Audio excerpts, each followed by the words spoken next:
Hi எல்லோரும் எப்படி இருக்கீங்க? இன்றைக்கி ஒயிட் சாக்லேட்டில் ப்ரௌனி எப்படி பண்ணுறதுன்னு பார்ப்போம்.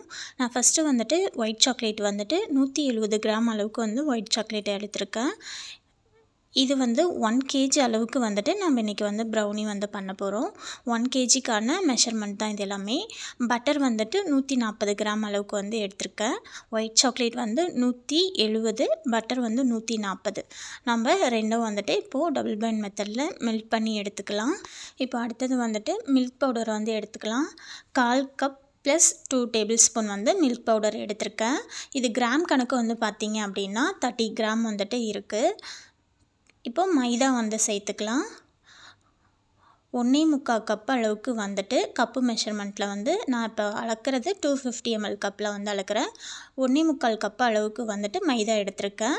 நமக்கு இப்போது மைதாவும் மில்க் பவுடரும் மைதாவும் ரெண்டும் சேர்த்து 280 கிராம் அளவுக்கு நீங்கள் எடுத்துக்கலாம்.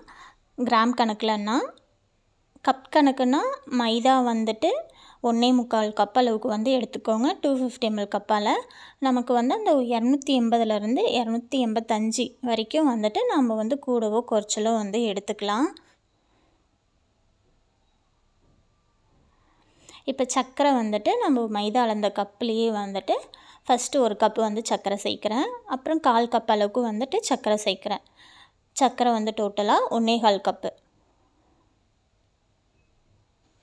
கிராம் கணக்கில் சர்க்கரை 290லேருந்து 95 கிராம் வரைக்கும் நம்ம எடுத்துக்கலாம். சர்க்கரை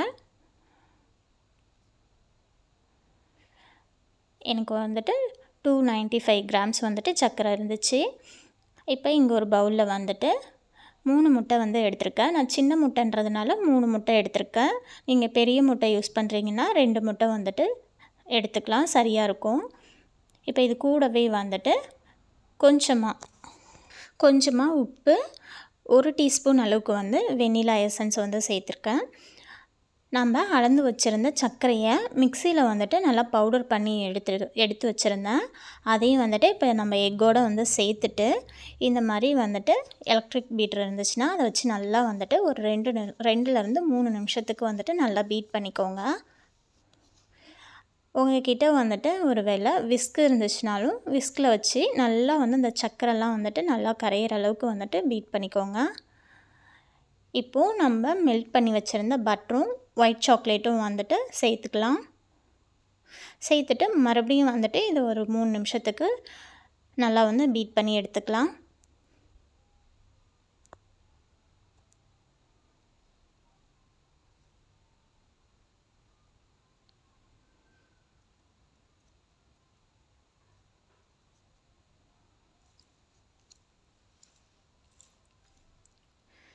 இப்போ மைதா பால் பவுடர் நம்ம அளந்து வச்சுருந்தோம்ல, அதுவும் கொஞ்சம் கொஞ்சமாக இந்த மாதிரி சலிச்சிட்டு சேர்த்துக்கோங்க. எல்லா மாவும் ஒரே டைமில் சேர்க்காதீங்க. கொஞ்சம் கொஞ்சமாக சேர்த்துக்கோங்க. இந்த மாதிரி சலிச்சிட்டு சேர்த்துக்கோங்க.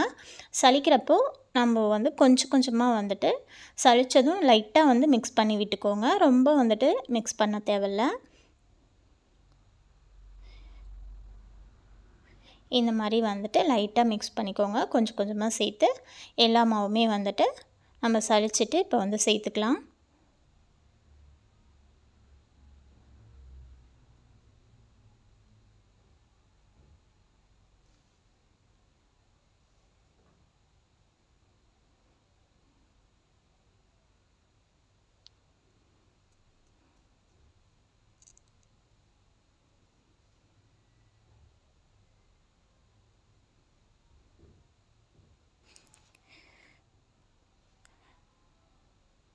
நல்லா லைட்டாக மிக்ஸ் பண்ணதுக்கப்புறமா நான் இங்கே பேக்கிங் ட்ரேவில் பட்டர் ஷீட்டு போட்டு கொஞ்சமாக பட்டர் தடவி வச்சுருக்கேன் பேக்கிங் ட்ரேவில்.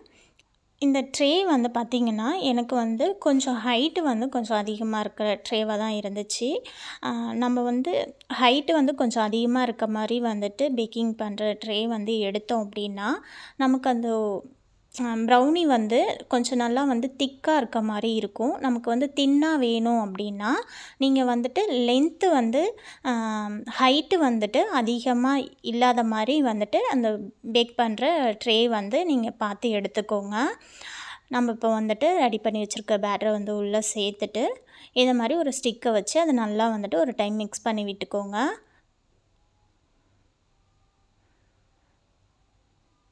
லைட்டாக வந்துட்டு டேப் பண்ணி விட்டுட்டிங்கன்னா அதில் இருக்க ஏர் பபிள்ஸ்லாம் வந்துட்டு ரிலீஸ் ஆகிடும். இப்போ வந்துட்டு நம்ம இது மேலே வந்து நட்ஸோ இல்லைன்னா சாக்லேட்டோ வந்துட்டு மேலே வந்து லைட்டாக வந்து சேர்த்துக்கலாம். நான் வந்து கொஞ்சம் வந்து ஒயிட் சாக்லேட் வந்து சேர்த்துருக்கேன், கொஞ்சம் வந்துட்டு டார்க் சாக்லேட் வந்து சேர்த்துக்கிறேன்.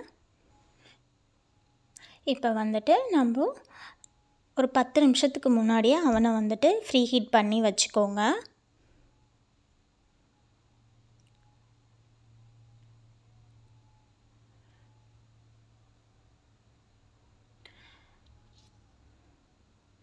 இப்போ நம்ம வந்துட்டு அவனுக்குள்ளே வச்சுட்டு 180 டிகிரி செல்சியஸில் நான் வந்துட்டு ஒரு ஃபஸ்ட்டு வந்து 30 மினிட்ஸ்க்கு வந்துட்டு டைம் செட் பண்ணி வைக்கிறேன். ஒரு ஸ்டிக் விட்டு பாருங்கள், உங்களுக்கு அது வந்துட்டு ஒட்டுச்சுன்னா வந்துட்டு நீங்கள் திரும்பவும் வந்து ஒரு 10 மினிட்ஸ்க்கு வந்துட்டு பேக் பண்ணி எடுத்துக்கலாம்.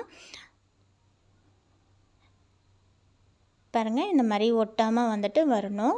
ஃபஸ்ட்டு வந்து நீங்கள் 30 மினிட்ஸ் வச்சு பேக் பண்ணுங்கள். அப்புறம் ஒரு ஸ்டிக்கை வச்சுட்டு நீங்கள் நடுவில் வந்துட்டு ஒரு 20 மினிட்ஸ் ஆனதுக்கப்புறம் வந்துட்டு லைட்டாக ஒரு ஸ்டிக் வச்சு பாருங்கள். ஒட்டுச்சுன்னா திரும்ப ஒரு 10 மினிட்ஸ் அந்த மாதிரி வந்துட்டு நீங்கள் செக் பண்ணி பார்த்து பேக் பண்ணி எடுத்துக்கோங்க. இப்போ பாருங்கள், நான் காட்டுறேன். நமக்கு வந்துட்டு 1 கிலோவுக்கும் கொஞ்சம் அதிகமாகவே வந்துட்டு ப்ரௌனி வந்துட்டு இருக்குது. இதை இப்போ வந்துட்டு நமக்கு எந்த சைஸ்க்கு வேணுமோ நம்ம வந்து இதை வந்து கட் பண்ணிக்கலாம்.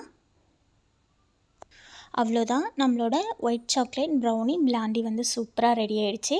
கண்டிப்பாக வந்து நீங்களும் ட்ரை பண்ணி பாருங்கள். பார்க்கவே பாருங்கள் எவ்வளோ சூப்பராக வந்துட்டு இருக்குன்னு. டேஸ்ட்டுமே வந்துட்டு ரொம்ப நல்லாயிருக்கும். இந்த வீடியோ வந்துட்டு பிடிச்சிருந்துச்சுன்னா லைக் பண்ணுங்கள், கமெண்ட் பண்ணுங்கள், ஷேர் பண்ணுங்கள். மறக்காமல் நம்ம ஃபேவரட் குக்கிங் சேனலை வந்துட்டு சப்ஸ்கிரைப் பண்ணிவிடுங்க. தேங்க்ஸ் ஃபார் வாட்சிங்.